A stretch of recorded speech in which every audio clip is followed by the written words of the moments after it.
Welcome back to my channel. ಹೊಸದಾಗಿ channel ನೋಡ್ತಾ ಇದ್ದರೆ ಸಬ್ಸ್ಕ್ರೈಬ್ ಮಾಡಿಕೊಂಡು ಸಪೋರ್ಟ್ ಮಾಡಿ.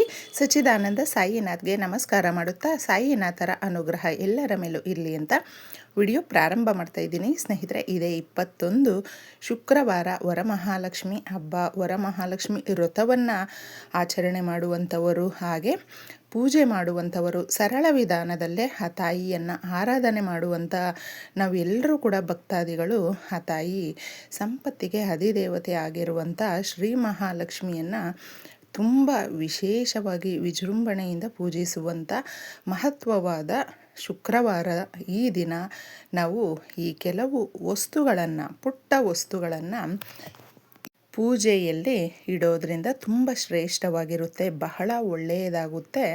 ವರ್ಷ ಪೂರ್ತಿ ನಮ್ಮ ಮನೆಯಲ್ಲಿ ಸುಖ, ಸಮೃದ್ಧಿ, ಸಂಪತ್ತು ಅನ್ನುವಂಥದ್ದು ಅಷ್ಟೈಶ್ವರ್ಯಗಳ ರೂಪದಲ್ಲಿ ಬರುತ್ತೆ. ಪ್ರತಿಯೊಬ್ಬರಿಗೂ ಕೂಡ ಸುಖ, ಸಂತೋಷ, ಆರೋಗ್ಯ ಅನ್ನುವಂಥದ್ದು ತುಂಬಾ ಇಂಪಾರ್ಟೆಂಟ್ ಆಗಿರುತ್ತೆ. ಅದನ್ನು ನಾವು ಪಡ್ಕೊಳ್ಬೇಕು ಅಂದರೆ ತುಂಬ ಜನ ನಾವು ವ್ರತವನ್ನು ಮಾಡಿಕೊಳ್ಬೇಕು. ವ್ರತವನ್ನು ಆಚರಣೆ ಮಾಡುವಂಥವರು ಅವರ ಪದ್ಧತಿಗನುಗುಣವಾಗಿ ಆಚರಣೆ ಮಾಡ್ತಾರೆ. ಆದರೆ ತುಂಬ ಸರಳ ವಿಧಾನದಲ್ಲೇ ಎಲ್ರಿಗೂ ಕೂಡ ತಾಯಿ ಒಲಿದು ಬರಬೇಕು ಲಕ್ಷ್ಮೀ ದೇವಿ ಅಂತ ಪುಟ್ಟದಾಗಿ ಅವರವರ ಶಕ್ತಿಯ ಅನುಸಾರ ಪೂಜೆಯನ್ನು ಮಾಡುವಂಥದ್ದು ಕೂಡ ಇರುತ್ತೆ. ಬ್ರಾಹ್ಮಿ ಮುಹೂರ್ತದಲ್ಲಿ ಪೂಜೆಯನ್ನು ಮಾಡುವಂಥದ್ದು ತುಂಬ ಶ್ರೇಷ್ಠವಾಗಿರುತ್ತೆ. ನಾವು ಮನೆಗಳನ್ನು ಶುಚಿ ಮಾಡಿಕೊಂಡು ಹಾಗೆ ಹಸುವಿನ ಗಂಜಲವನ್ನು ಮನೆಯಲ್ಲಿ ಪ್ರೋಕ್ಷಣೆ ಮಾಡಬೇಕು. ಅದನ್ನು ತಗೊಂಡು ಬಂದು ಇಟ್ಕೊಳ್ಳೋದ್ರಿಂದ ಬಹಳ ಶ್ರೇಷ್ಠವಾಗಿರುತ್ತೆ. ಸ್ನೇಹಿತರೆ, ಎಲ್ರಿಗೂ ಸಿಗೋದಿಲ್ಲ. ಅಕಸ್ಮಾತ್ ನಿಮಗೆ ಸಿಕ್ಕಿದ್ರೆ ಅದನ್ನು ಯೂಸ್ ಮಾಡ್ಕೊಳ್ಳಿ. ಇಲ್ಲ ಅಂದರೆ ಅರಿಶಿಣದ ನೀರನ್ನು ಮನೆಯೆಲ್ಲ ಪ್ರೋಕ್ಷಣೆ ಮಾಡಬೇಕು. ಮನೆ ನಕಾರಾತ್ಮಕ ಶಕ್ತಿಗಳಿಂದ ಏನಾದರೂ ತುಂಬಿದರೆ ಅದು ಪಾಸಿಟಿವ್ ರೂಪಕ್ಕೆ ತಾಳುತ್ತೆ. ಆಗ ನಾವು ಮನೆಗಳನ್ನು ಶುಚಿ ಮಾಡಿಕೊಂಡು ನಮ್ಮ ಪದ್ಧತಿಗೆ ಅನುಗುಣವಾಗಿ ಪೂಜೆಯನ್ನು ಮಾಡುವಂಥದ್ದು. ಕೆಲವೊಂದು ವಸ್ತುಗಳನ್ನು ಮನೆಗೆ ತಗೊಂಡು ಬರೋದ್ರಿಂದ ಮುತ್ತೈದೆಯರನ್ನು ಈ ದಿನ ನಾವು ಅರಿಶಿಣ ಕುಂಕುಮಕ್ಕೆ ಕರೆದು ನಿಮ್ಮ ಶಕ್ತಿಯ ಅನುಸಾರ ಏನಾದರೂ ಕೊಡಬಹುದು. ಆ ವಸ್ತುಗಳು ಏನು ಅನ್ನುವಂಥದ್ದು ತುಂಬ ಜನಕ್ಕೆ ಪೂಜೆಯನ್ನು ಮಾಡಬೇಕು, ವ್ರತವನ್ನು ಮಾಡಬೇಕು, ಹಬ್ಬವನ್ನು ಆಚರಣೆ ಮಾಡಬೇಕು ಅನ್ನುವಂಥ ಆಸೆ ಇರುತ್ತೆ. ಕೆಲವೊಬ್ಬರಿಗೆ ಎಷ್ಟೇ ಪ್ರಯತ್ನ ಪಟ್ಟರೂ ಕೂಡ ಆ ತಾಯಿ ಒಲಿದು ಬಂದಿರೋದಿಲ್ಲ.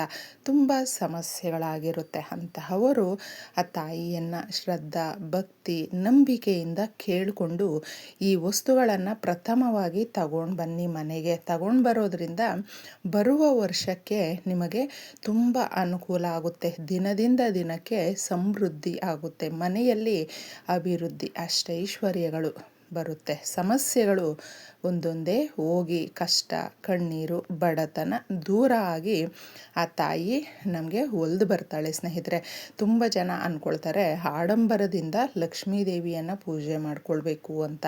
ಆ ಥರ ಇಲ್ಲ. ಮನಸ್ಸಲ್ಲಿ ಆಡಂಬರ ಇರಬೇಕು. ಆ ತಾಯಿಯ ಒಂದು ಕಡೆಯಿಂದ ಭಕ್ತಿಯನ್ನು ನಾವು ಆ ತಾಯಿಗೆ ತೋರಿಸ್ಬೇಕು. ಆಡಂಬರದಿಂದ ಭಕ್ತಿಯನ್ನು ತೋರಿಸ್ಬೇಕು. ಆದರೆ ತುಂಬ ಜನ ಬೇರೆ ರೀತಿಯಲ್ಲೇ ಅಂದ್ಕೊಳ್ತಾರೆ. ಆದರೆ ಈ ದಿನ ನೀವು ಈ ವಸ್ತುಗಳನ್ನು ತಗೊಂಡು ಬನ್ನಿ. ಏನು ನಾವು ಮಾಡೋದಕ್ಕಾಗಲಿಲ್ಲ ಅಂದರೂ ಕೂಡ ಹಬ್ಬಗಳಲ್ಲಿ ಯಾರಿಗಾದರೂ ಕೂಡ ಏನೋ ನಿಮ್ಮ ಶಕ್ತಿಯ ಅನುಸಾರ ದಾನ ಧರ್ಮ ಮಾಡೋದ್ರಿಂದ ಕೂಡ ತುಂಬಾ ನೆಮ್ಮದಿಯನ್ನು ಕಾಣಬಹುದು. ಏಕೆಂದರೆ ದಾನದಲ್ಲಿ ಇರುವಂಥ ಶ್ರೇಷ್ಠತೆ ಬೇರೆ ಯಾವುದರಲ್ಲೂ ಕೂಡ ಇರೋದಿಲ್ಲ. ಅದಕ್ಕೆ ಆ ತಾಯಿ ಕೂಡ ಆ ರೂಪದಲ್ಲೂ ಕೂಡ ಒಲಿದು ಬರ್ತಾಳೆ. ಸ್ನೇಹಿತರೆ, ನಮ್ಮ ಸಮಸ್ಯೆಗಳನ್ನು, ಮಾನವ ಜೀವನದಲ್ಲಿ ಬರುವಂಥ ಎಷ್ಟೋ ಸಮಸ್ಯೆಗಳನ್ನು ಹೋಗಲಾಡಿಸೋದಕ್ಕೆ ಆ ತಾಯಿ ದಾರಿಯನ್ನು ಸೂಚಿಸ್ತಾಳೆ. ಹಣಕಾಸಿನ ಸಮಸ್ಯೆಗಳು ತುಂಬ ಇದೆ. ತುಂಬ ಜನ ಕೆಲವೊಂದು ತಪ್ಪುಗಳನ್ನು ಮಾಡ್ತಾರೆ. ಈ ಹಬ್ಬಗಳಲ್ಲಿ ನಾವು ಹಬ್ಬ ಮಾಡಲೇಬೇಕು ಅನ್ನುವ ರೀತಿಯಲ್ಲಿ ಸಾಲವನ್ನು ಮಾಡ್ಕೊಳ್ತಾರೆ. ಸಾಲ ಮಾಡ್ಕೊಳ್ಳೋದಕ್ಕೆ ಹೋಗಬೇಡಿ ಸ್ನೇಹಿತರೆ.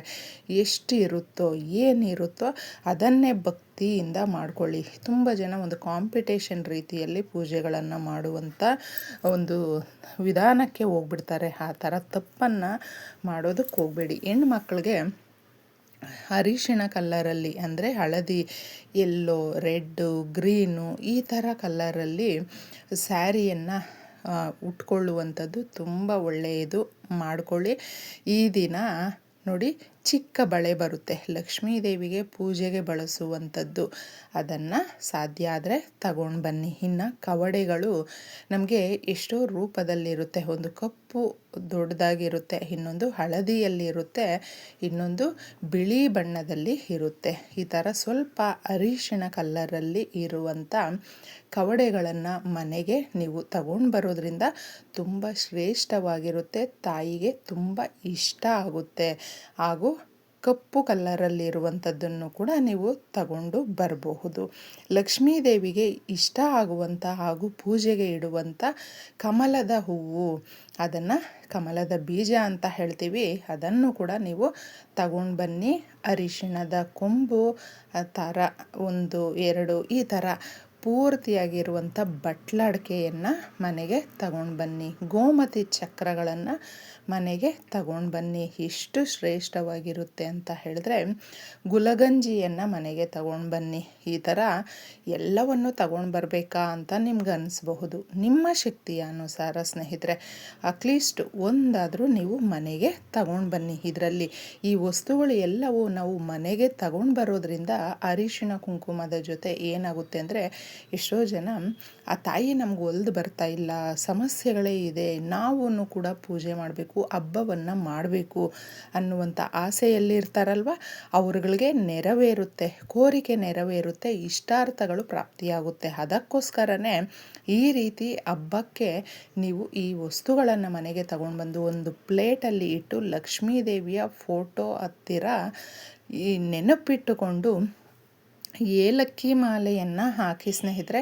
21 ಏಲಕ್ಕಿಯನ್ನು ಪೋಣಿಸಿದ್ದೆ ಹಾರ ಮಾಡಿ ಆ ತಾಯಿಗೆ ಸಮರ್ಪಿಸಿ. ಈ ದಿನ ಈ ರೀತಿ ಸಣ್ಣದಾಗಿ ನಾವು ಮಾಡಿಕೊಳ್ಳೋದ್ರಿಂದ ಬಹಳ ದೊಡ್ಡ ಪರಿವರ್ತನೆ, ಮನೆಯಲ್ಲಿ ಸುಖ ಶಾಂತಿ ಹಾಗೂ ಗಂಡ ಹೆಂಡತಿಯ ಸಂಬಂಧ ಅನ್ನುವಂಥದ್ದು ಬಹಳ ಅನ್ಯೋನ್ಯವಾಗಿ ಹಾಗೂ ಅರ್ಥ ಮಾಡಿಕೊಂಡು ಜೀವನ ಮಾಡುವಂಥದ್ದು ಸಾಗುತ್ತೆ. ಮಕ್ಕಳು, ಸಂಸಾರ, ವ್ಯವಹಾರ ಪ್ರತಿಯೊಂದರಲ್ಲೂ ಕೂಡ ಏಳಿಗೆಯನ್ನು ಕಾಣಬಹುದು, ಅಭಿವೃದ್ಧಿಯನ್ನು ಕಾಣಬಹುದು. ಮಕ್ಕಳಿಗೆ ಒಳ್ಳೆ ಜೀವನ ಅನ್ನುವಂಥದ್ದು ಸಿಗುತ್ತೆ, ನೆಮ್ಮದಿ ಮೊದಲು ನಮಗೆ ಸಿಗುತ್ತೆ ಅಂತ ಹೇಳಬಹುದು. ಈ ವಸ್ತುಗಳನ್ನು ಎಲ್ಲವೂ ಕೂಡ ನೀವೊಂದು ಪ್ಲೇಟಲ್ಲಿ ಇಟ್ಟು ಪೂಜೆಗೆ ತಗೊಂಡು ರೆಡಿ ಮಾಡಿಟ್ಕೊಂಡು ತದನಂತರ ಇವುಗಳನ್ನು ನೀವು ಹುಷಾರಾಗಿ ಒಂದು ಬಾಕ್ಸಲ್ಲಿ ಎತ್ತಿ ಇಡಬಹುದು.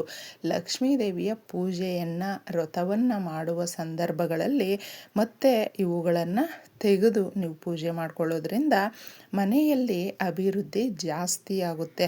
ಅಂಗಡಿಗಳಲ್ಲೂ ಕೂಡ ಇಟ್ಕೊಳ್ಬಹುದು. ನೀವೇನಾದರೂ ಬಿಸ್ನೆಸ್ ಮಾಡ್ತಾಯಿದ್ರೆ ನಿಮ್ಮ ಬಿಸ್ನೆಸ್ ಪಾಯಿಂಟಲ್ಲೂ ಕೂಡ ಈ ವಸ್ತುಗಳನ್ನು, ಲಕ್ಷ್ಮೀ ದೇವಿಯ ವಸ್ತುಗಳನ್ನು ಇಟ್ಕೊಳ್ಬಹುದು. ಇಷ್ಟು ಮಾಡ್ಕೊಂಡು ನೋಡಿ, ಬಹಳ ಒಳ್ಳೆಯದಾಗುತ್ತೆ.